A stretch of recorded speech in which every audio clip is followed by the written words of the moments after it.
Good morning बच्चों। हमने अपना चैप्टर फ्रिक्शन जो है वो शुरू किया था।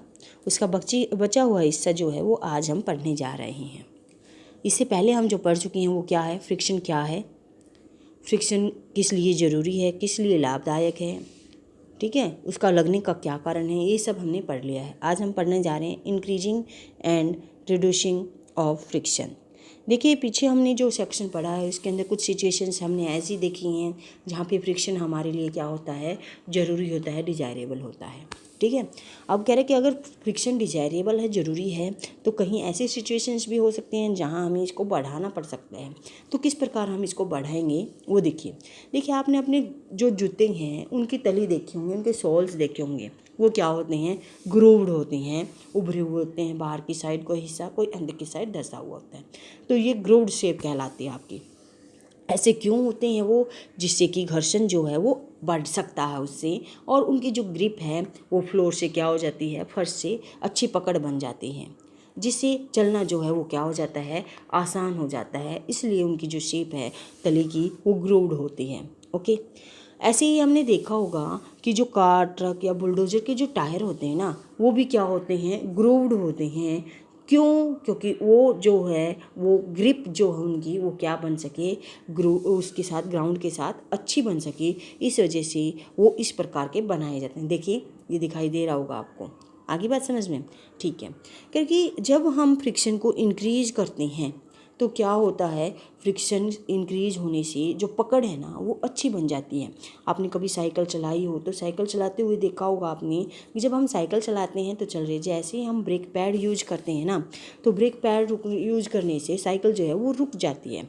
क्या होता है कि जब हम साइकिल चला रहे होते हैं ना, तो उस टाइम जो है ब्रेक पैड का जो टच है ना वो क्या होता है, रिम से दूर होता है, ठीक है, यानी वो आपस में टच नहीं करती हैं, उनका सरफेस दूर दूर होते हैं।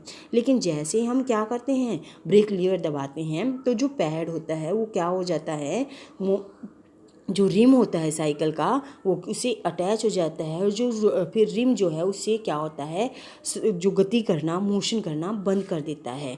क्यों भाई? क्योंकि वहाँ से क्या होता है, जो फ्रिक्शन है ना वो इंक्रीज हो जाता है, इस वजह से वो गति करना बंद कर देता है।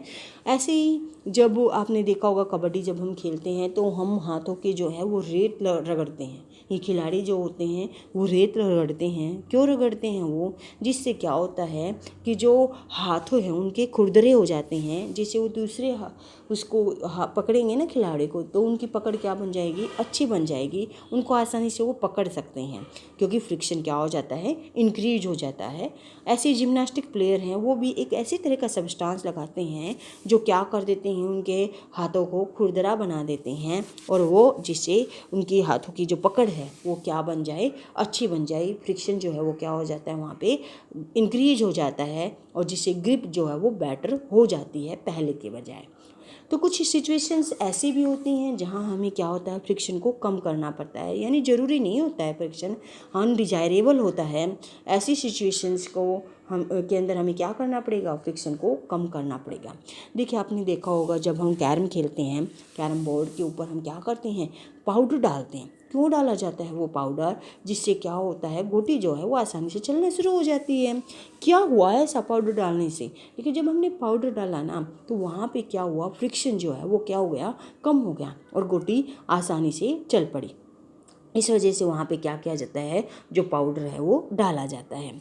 ऐसे ही हमने नोटिस किया होगा कि जो हमारे घर के दरवाजे होते हैं, डोर्स होते हैं, उनके हिंजेज के अंदर, ठीक है, उनके अंदर क्या करते हैं, हम तेल डालते हैं। तो तेल डालने से क्या हो जाएगा, तेल डालेंगे तो वो स्मूथली क्या करने लग जाते हैं, मूव करने लग जाते हैं। ऐसा क्यों हुआ? क्योंकि वहाँ पे फ्रिक्शन क्या हो गया, कम हो गया तेल डालने से। ऐसे ही जो बाईसाइकिल की होती है या मोटर होती है उसकी, या जो मैकेनिक्स होते हैं ना वो उसके अंदर क्या डालते हैं, ग्रीस डालते हैं, जो उनके पार्ट्स होते हैं उनके बीच में, ठीक है। ऐसा क्यों करते हैं वो? जिससे कि जो फ्रिक्शन है वो क्या हो जाता है, रिड्यूस हो जाता है। ओके, ये जो ऑयल, ग्रीस, ये जो यूज किए जाते हैं मशीन्स के बीच में, तो उनकी क्या बन जाती है, एक थिन लेयर बन जाती है। थिन लेयर होने से क्या होगा, दो सरफेसेस के बीच में जो रगड़ है ना वो क्या हो जाएगी, कम हो जाएगी, जिससे घर्षण क्या हो जाता है, कम हो जाता है। अब लेयर बनने के कारण क्या हुआ, जो आपके पास क्या था ये सरफेसेस है ना उनके बीच में क्या हुआ, लेयर बन गई, जिससे इंटरलॉकिंग जो है वो क्या हो जाएगी, कम हो जाएगी। इंटरलॉकिंग क्या हो जाएगी, यहाँ पे कम हो जाएगी। और इंटरलॉकिंग कम होने से क्या फ़ायदा होगा कि जो आपके पास क्या है, जो इरेगुलरिटीज़ हैं वो क्या हो जाएंगी, कम हो जाएंगी। और जो मूवमेंट है वो क्या हो जाएगी, स्मूथ हो जाएगी। स्मूथ होने से क्या होगा, वो आसानी से चल पड़ेगी। समझ में आई भाई बात? ठीक है। अब देखिए क्या बता रहा है ये आपको पास कि जो ये चीज़ें हम यूज करते हैं, जैसे ऑयल है, ठीक है, या फिर और कोई भी चिकनी चीज़ जो हम यूज करें, जैसे ग्रीस है, ग्रेफाइट है, जो क्या करते हैं, फ्रिक्शन को रिड्यूस करते हैं, उनको क्या कहा जाता है, लुब्रिकेंट्स। तो the substances which reduce friction are called lubricant. कुछ मशीन ऐसी होती हैं जिनमें ये बताया जाता है, ये एडवाइस दी जाती है कि उनके लिए हम तेल का प्रयोग नहीं कर सकते एज ए लुब्रिकेंट। तो वहाँ पे हम क्या यूज करते हैं, एयर कुशन्स का प्रयोग करते हैं उनके मूविंग पार्ट्स के बीच में, जिससे फ्रिक्शन जो है वो क्या हो जाता है, रिड्यूस हो जाता है। ओके। अब देखो आप सोच रहे होगे कि अगर हम बहुत ज़्यादा तेल वगैरह डाल दें, पॉलिश कर दें, तो जो फ्रिक्शन है वो क्या हो जाएगा, जीरो हो जाएगा। ऐसा नहीं होता है, फ्रिक्शन कभी भी आपका जीरो नहीं होगा। ठीक है, नेवर बी एलिमिनेटेड, एकदम से एंटायरली ख़त्म नहीं किया जा सकता। ये परफेक्टली स्मूथ सरफेस होंगे ना, वहाँ पे भी क्या होती हैं, कुछ इरेगुलरिटीज़ जो हैं वो होती हैं, यानी इरेगुलरिटीज़ जो हैं वो हमेशा होती हैं, यानी फ्रिक्शन भी हमेशा होगा। ओके। अब देखिए एक और तरीका है जिसके द्वारा हम फ्रिक्शन को क्या कर सकते हैं, कम कर सकते हैं। कैसे? आपने देखा होगा हमारी जो अटैचीज होती हैं, सूटकेस जो होते हैं, उनके अंदर क्या है कि पहिए लगे होते हैं। तो पहिए वाली सूटकेस को चलाना जो है, रोल करना आसान होता है, जबकि बिना पहिए वाली जो सूटकेस होती है, अटैची जो होती है ना, उसके अंदर जो चलाना उसको क्या होता है, मुश्किल होता है। ऐसा क्यों होता है, क्यों किया जाता है ऐसा, इसके बारे में हम देखते हैं। देखिए आपको दिखाई भी दे रहा होगा यहाँ पे क्या देख रहे हैं हम, कि जो ये सूटकेस है इसके ऊपर क्या लगे हैं, ये पहिए लगे हैं, जिससे एक छोटा सा बच्चा भी क्या कर सकता है, इसको चला सकता है। देखिए एक एक्टिविटी के द्वारा इसको हम समझते हैं। देखिए क्या किया हमने कुछ पेंसिल्स ली और पेंसिल के ऊपर क्या रखी, बुक रखी। ये हमारे पास हमने पेंसिल ली और इसके ऊपर क्या रख दी, एक बुक। और फिर इसको हमने क्या किया, पुश किया। हम क्या देखते हैं कि जो पेंसिल है वो रोल करने लग जाती हैं, ठीक है, और बुक जो है वो क्या करने लग गई, आगे चलने लग गई। अब और ये जो काम है वो बिल्कुल मतलब थोड़ी सी फोर्स से ही हो गया, ठीक है। लेकिन यही काम अगर हम क्या करें, बिना पेंसिल के करें, तो क्या होगा, वो बुक जो है वो उसके लिए हमें ज़्यादा फोर्स लगानी पड़ेगी। यानी यहाँ से क्या क्लियर हुआ कि जो पेंसिल है उन्होंने क्या कर दिया, फ्रिक्शन को क्या कर दिया, कम कर दिया, जिससे बुक जो है वो आसानी से क्या हो गई, चल पड़ी।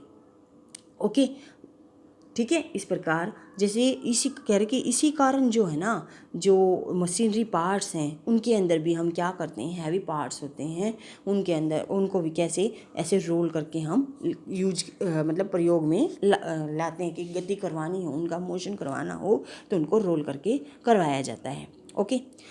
When one body roll over the another body, the resistance of the motion is called rolling friction. अब आता है कि rolling friction, इसको क्या बोलते हैं कि इस टाइम जब एक बॉडी दूसरी बॉडी पे रोल कर रही होती है तो उस टाइम जो फ्रिक्शन लगता है उसको क्या बोलते हैं हम, रोलिंग फ्रिक्शन। तो रोलिंग जो होती है वो क्या कर देती है, फ्रिक्शन को कम कर देती है। रोलिंग से क्या होगा, फ्रिक्शन रिड्यूस हो जाएगा।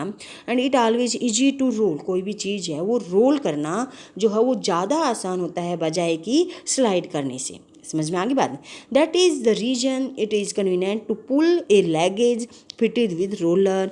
Can you now understand the why wheel is said to be one of the greatest invention of mankind? कह रहे कि कोई भी चीज़ है जिसके रोल लगे होते हैं तो उसको खींचना जो है वो आसान होता है, उसको ले जाना जो है वो आसान होता है। तो इसीलिए जो है ना, जो आदमी की जो ये खोज है ना पहिए वाली, इसको इम्पोर्टेंट माना जाता है। इससे क्या हुआ, बहुत सारा ये जो ऊर्जा है वो हमारी बच जाती है। Since the rolling friction is smaller than the sliding friction, the sliding friction replaced in most of machine by rolling by the use of ball bearing. Common example of the ball bearing are hubs and the axle of ceiling fan and bicycle. क्या कह रहे हैं यहाँ पे कि यहाँ हमने देखा कि जो रोलिंग फ्रिक्शन है ना वो क्या होता है, स्लाइडिंग फ्रिक्शन से क्या होता है, कम होता है। तो इसलिए हम स्लाइडिंग फ्रिक्शन को क्या करते हैं, रोलिंग में चेंज कर लेते हैं। किसका यूज करके, जो बॉल बियरिंग्स होते हैं उनका यूज करके। जो सरफेसेज होते हैं ना उनके बीच में क्या है, ये बॉल बियरिंग लगा दिए जाते हैं, जिसे पंखा या बाईसाइकिल के अंदर आप इनको देख सकते हैं। ओके, समझ में आई भाई इतनी बात। देखिए अब आगे हम क्या देखेंगे कि जैसे अब तक हमने जो फ्रिक्शन पढ़ा ना वो कैसा पढ़ा था, हमने पढ़ा था सॉलिड्स के बीच में फ्रिक्शन। अब हम जब पढ़ने जा रहे हैं किसके बीच में, फ्लूइड यानी कि जो लिक्विड वस्तुएं होती हैं उनके बीच में भी फ्रिक्शन होता है। देखिए यहाँ पे ऊपर आपको दिखाई दे रहा होगा, इनको बोलते हैं बेटा बॉल बियरिंग, दिखाई दे रहे होंगे आपको। ठीक है, इस प्रकार एक सरफेस तो ये है और एक क्या है, ये है। इनके अंदर क्या यूज किए गए हैं, बॉल बियरिंग्स यूज किए गए हैं, जिससे इनका रोल जो है वो करना आसान हो चुका है। ओके, यहाँ आपको ये दिखाई दे रहा होगा, यहाँ पे बॉल बियरिंग यूज किए जा रही हैं। तो अब पढ़ने जा रहे हैं हम fluid friction. You know that air is very light and thin yet it exert a force of friction यानी frictional force on the object moving through it. Similarly water and the other liquids exert force of friction when the object move through them. क्या कह रहा है यहाँ पे कि जो air है वो हल्की होती है, पतली होती है, लेकिन फिर भी वो क्या करती है, जब कोई वस्तु उसके अंदर चलती है, कोई ऑब्जेक्ट उसके अंदर चलता है ना, तो उसके ऊपर क्या लगाती है, वो फ्रिक्शनल फोर्स लगाती है। क्या लगाती है, फ्रिक्शनल फोर्स। ऐसे ही कोई वाटर के अंदर कोई चीज़ चल रही हो तो वो भी क्या करते हैं, फ्रिक्शनल फोर्स लगाते हैं। ये कुछ एग्जाम्पल होते हैं। ऐसी कोई भी गैस है वो भी क्या करती है, फ्रिक्शनल फोर्स लगाती हैं। तो इनको क्या बोला जाता है, जो चीज़ फ्लो कर सकती है, यानी लिक्विड और गैसेज को नाम दिया गया है क्या, फ्लूइड्स। क्या कहते हैं इनको हम, फ्लूइड्स। और इनके बीच में जो फोर्स एक्सर्ट होती है उसको हम क्या बोलते हैं, ड्रैग। क्या बोलते हैं, जो फ्रिक्शनल फोर्स यहाँ पे लग रही होती है उसको drag. Okay, the frictional force on the object fluid depend upon the speed with respect to the fluid, कि जो ऑब्जेक्ट है वो किस स्पीड से फ्लूइड के अंदर चल रहा है। दूसरा, जो फ्रिक्शनल फोर्स है वो उसकी जो शेप होती है ना ऑब्जेक्ट की, उसके ऊपर, इन दो चीज़ों के ऊपर जो है ये लिक्विड के अंदर जो फ्रिक्शन है वो डिपेंड करता है। एक तो किसके ऊपर कि वो किस स्पीड से चल रहे हैं, दूसरा किसके ऊपर डिपेंड करता है, उसकी जो शेप है उसके ऊपर। ठीक है, उसकी आकृति कैसी है। In it is obvious that when the object is move through the fluids they have overcome friction acting on them. In this process they loss energy. क्या कह रहा है कि जब भी कोई ऑब्जेक्ट लिक्विड में से चल रहा होता है, फ्लूइड्स में से चल रहा होता है, तो उस पर क्या लगती है, फ्रिक्शनल फोर्स लगती है, जिससे उसकी एनर्जी का क्या होता है, लॉस होता है। इसलिए क्या है, उसको क्या किया जाता है, मिनिमाइज किया जाता है। सो ऑब्जेक्ट गिवन ए स्पेशल शेप, इसलिए उनको क्या की जाती है, स्पेशल शेप दी जाती है। ये जो शेप है वो साइंटिस्ट ने के दिमाग में जो आती है वो कहाँ से आई, ये जो हिंट लिया गया वो नेचर से लिया गया। नेचर के अंदर क्या क्या हैं, बर्ड्स और फिशेज हैं जो क्या करते हैं, फ्लूइड्स के अंदर मूव करते हैं हमेशा ही। तो उनकी जो शेप है वही शेप जो है हम क्या करते हैं, उनकी अलग सी शेप होती है। क्यों होती है उनकी शेप, वो लॉस, जो एनर्जी का लॉस हो रहा होता है ना, उसको बचाने के लिए होती है। यानी फ्रिक्शन की वजह से जो एनर्जी लॉस हो रहा है वो बच जाता है ऐसी शेप होने से। इस शेप को क्या बोला जाता है बेटा, स्ट्रीमलाइन शेप बोला जाता है। तो यही कारण है कि हमारे पास जो एरोप्लेन जो होती है ना, उसकी जो शेप है आपने देखा होगा किस जैसी होती है, पक्षी के जैसी होती है।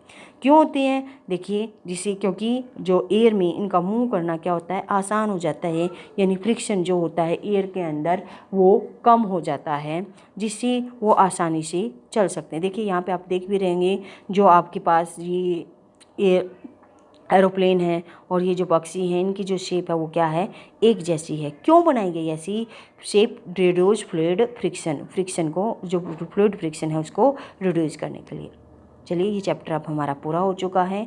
इसकी जो क्वेश्चंस की PDF है वो आप तक को पहुंचा दी जाएगी, उनको नोट करना है और याद करना है। इसी के साथ आपका ये चैप्टर पूरा